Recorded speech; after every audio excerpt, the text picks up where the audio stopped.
오늘 본문에 보면요, 제자들이 등장을 합니다. 우리가 아주 익숙한 이 어부들, 제자들이 등장을 해요. 예수님은 세례 요한으로부터 세례를 받으셨습니다. 하나님의 아들이심에도 불구하고 세례를 받으셨어요. 죄가 없으심에도 불구하고 회개 세례를 받으셨습니다.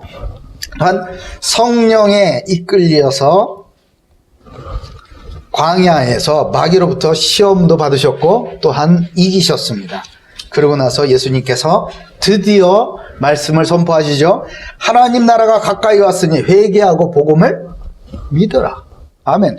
하나님 나라가 가까이 왔으니 너희는 회개하고 복음을 믿어라. 회개 없이는 하나님 나라 가까이 바로 내 눈앞에 있고 내 코앞에 있어도 그 안에 들어갈 수 없음을 얘기하는 겁니다. 하나님의 나라가 내 인생에 임하고 싶어요? 내 일터에 일하고 싶습니까? 회개하고 복음을 믿으시기 바랍니다. 예수님께서는 이 복음을 전하셨어요. 그러니 회개의 마음이 있다는 게 우리에게 얼마나 축복입니까? 많은 무리들이 예수님을 따라다녔어요. 왜냐하면 이 복음을 선포하시면서 놀라운 이적들도 베푸셨거든요. 병이 낫고 귀신이 떠나고 막 그랬어요. 그러니까 병든 사람들, 귀신에 시달리는 사람들을 한둘이 쫓아왔겠느냐고. 그죠? 아니면은 야 신기하다 구경하러 온 사람들도 있을 거예요. 그 중에는 진리의 말씀 그리고 메시아를 기다리던 간절히 기다리던 그런 사람들도 있었을 거란 말이에요. 그러시다가 세례 요한이 바리새인들에 의해서 또 헤롯에 의해서 잡힌 후에 이제 갈릴리 이 바다 어부들이 있는 갈릴리에 오셔서 복음을 전파하시게 된 것입니다. 그리고 드디어 본격적인 공생애를 시작하시면서 그 첫 번째 일로 제자들을 부르신 거예요. 자, 그러면 예수님께서 오늘 이 본문에서 제자 삼으신 사람들을 보면요, 두 그룹으로 나눌 수 있어요. 두 그룹으로. 4명의 이름이 등장하는데 두 그룹으로 나눌 수 있습니다. 그 말은 두 가지 유형이 있다고 봐야겠죠. 자, 그러면 이 사람들은 도대체 누구이길래, 어떤 사람들이었길래 예수님께서는 제자로 삼으셨는가? 첫 번째입니다. 첫 번째, 시몬과 그 형제 안드레입니다. 16절, 17절을 보겠습니다. 같이 읽습니다. 시작. 갈릴리 해변으로 지나가시다가 시몬과 그 형제 안드레가 바다에 그물을 던지는 것을 보시니 그들은 어부라.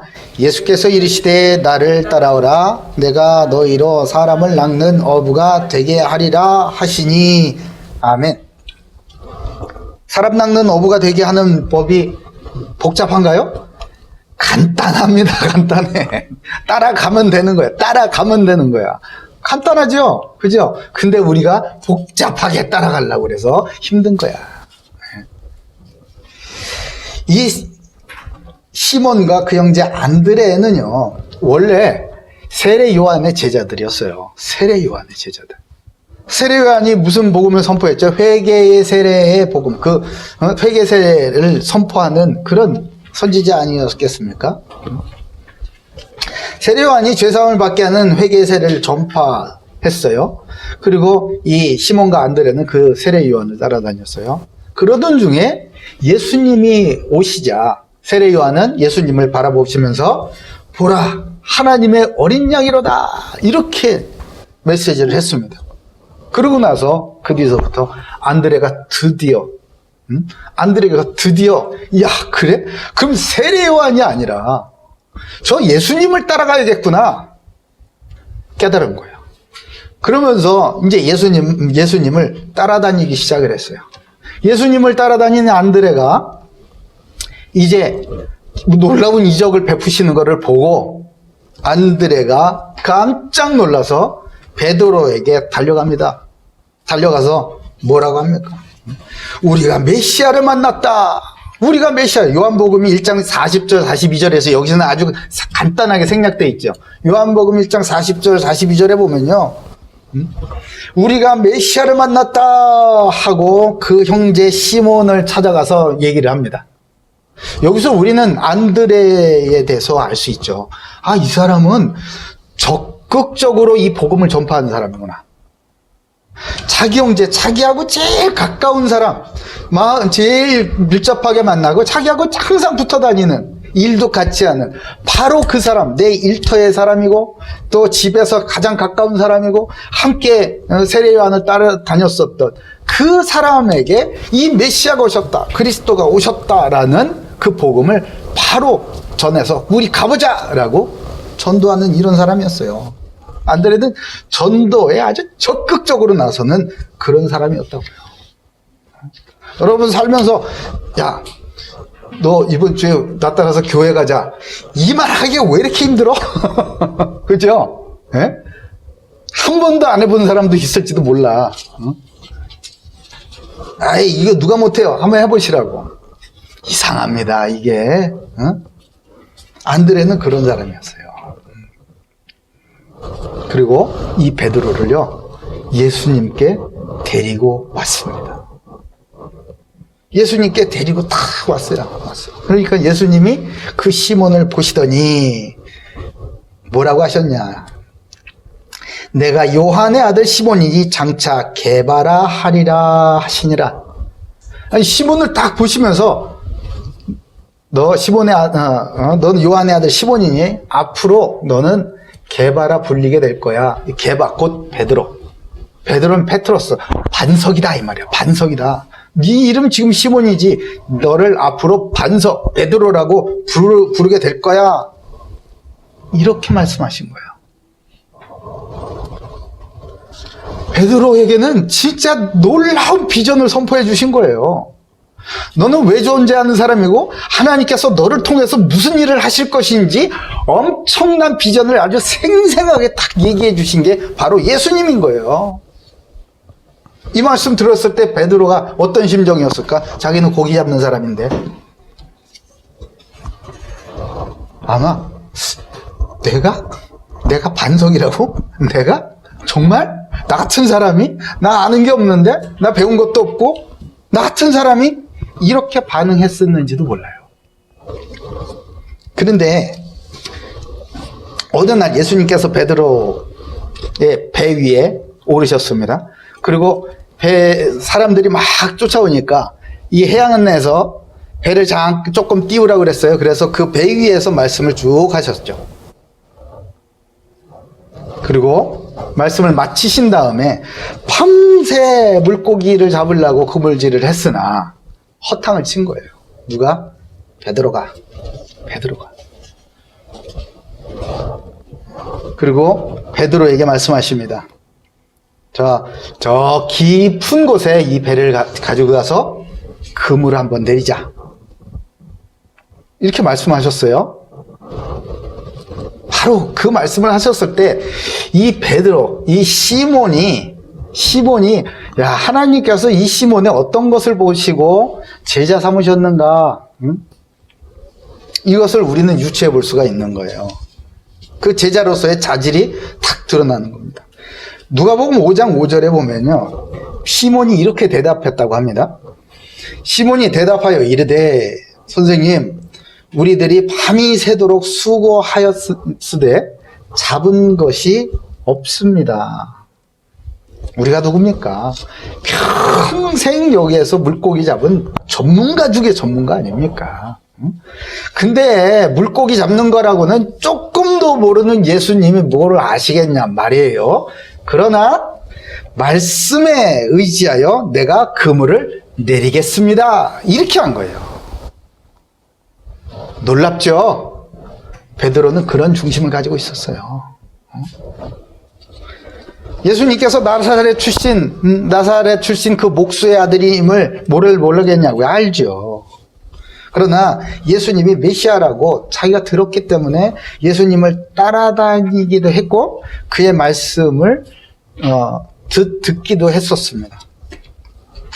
근데 깊은 곳에 그물을 던지라는 거예요. 자기의 전문 분야가 나왔습니다. 네? 자기 전문 분야가 나왔다고. 하나님 나라의 비밀, 이거는 내 전문 분야가 아니까 내가 겸손히 잘 들을 수 있겠어요. 그런데 깊은 곳에 물을 던지라는 거예요. 고기 한번 잡아본 적이 없는 저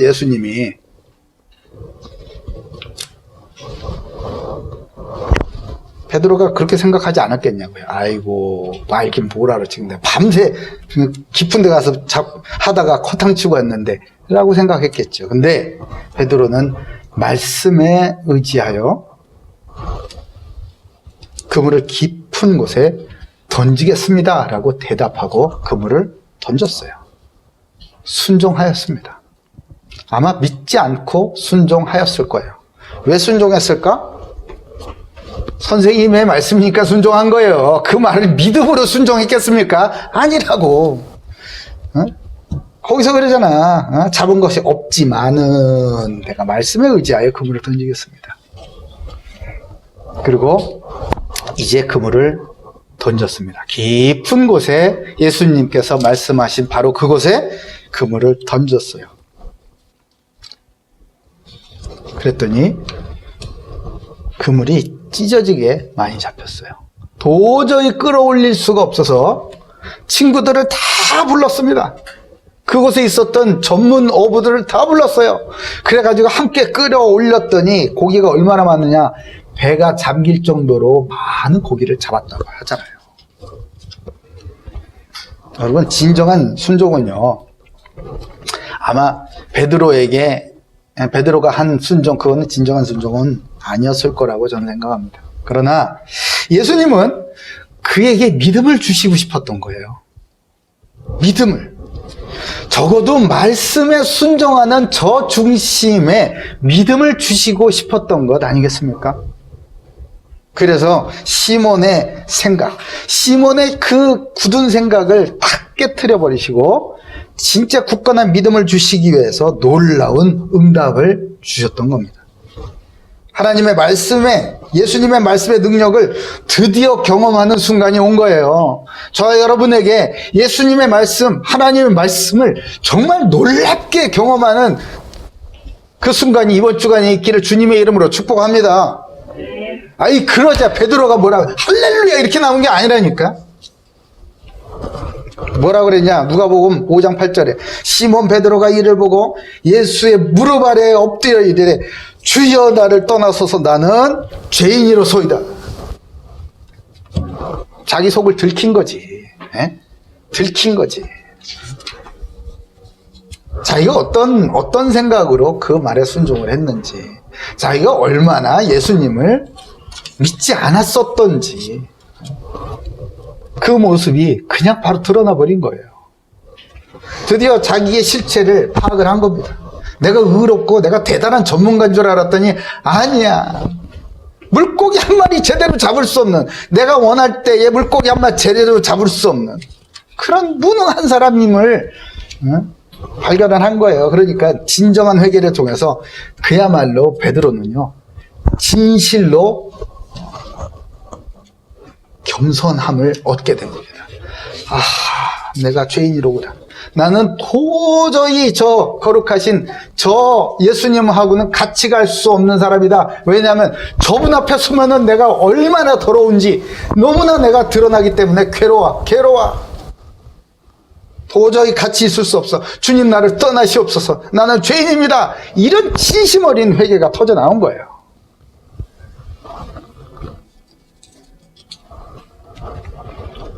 이전까지 베드로의 최고 관심은요, 아마 어부로서 성공하는 일이었을 겁니다. 왜냐? 자기는 평생 어부의 일에 투자를 했고, 평생 어부로서 살아왔고, 평생 어부로 자기의 생계를 유지해왔기 때문에 더 많은 물고기를 잡는 데에 자기의 관심을 뒀을 겁니다. 어쩌면 예수님을 따라다닌 것도 그랬는지도 모르겠어요. 그러나 이제 베드로의 관심은 더 이상 물고기 잡는 데에는 두지 않았습니다. 물고기 잡는 것 따위는 관심이 없었어요. 돈 더 많이 벌고 더 많이 출세하고 세상에서 더 많이 인정받는 이런 거에 관심이 이제 더 이상 없었던 겁니다. 오직 베드로의 관심은 예수 믿고 구원받는 데에 있었던 것입니다. 제자는 복음에 끌립니다. 세상에 좋은 말씀이 아니에요. 당장 나를 위로해주는 감동적인 이야기가 아닙니다. 오직 예수 그리스도의 복음에 갈급하고요, 말씀에 순종하고자 하는 마음의 중심을 가지고 있는 거예요. 설령 그 말이 믿어지지 않을지라도, 내 상식으로는 도저히 맞지 않을지라도 주님께서 말씀하시면 내가 나아가겠습니다 라는 그 자세만큼은 가지고 있다 이 말입니다. 제자 시몬은요, 예수님의 수제자로 불렸죠. 그리고 훗날 예루살렘 교회 초대 목회자로서 베드로 전후서를 기록하였고, 또 로마에서 순교하게 되었습니다. 이 제자 안드레는요, 겸손하고 신중한 사람이었어요. 그러나 굉장히 사람들에게 그만큼 진중하기 때문에 영향력 있는 사람으로서 사람의 마음을 움직일 줄 아는 전도자로 쓰임받았습니다. 그리고 소아시아에서 전도하다가 순교하였습니다.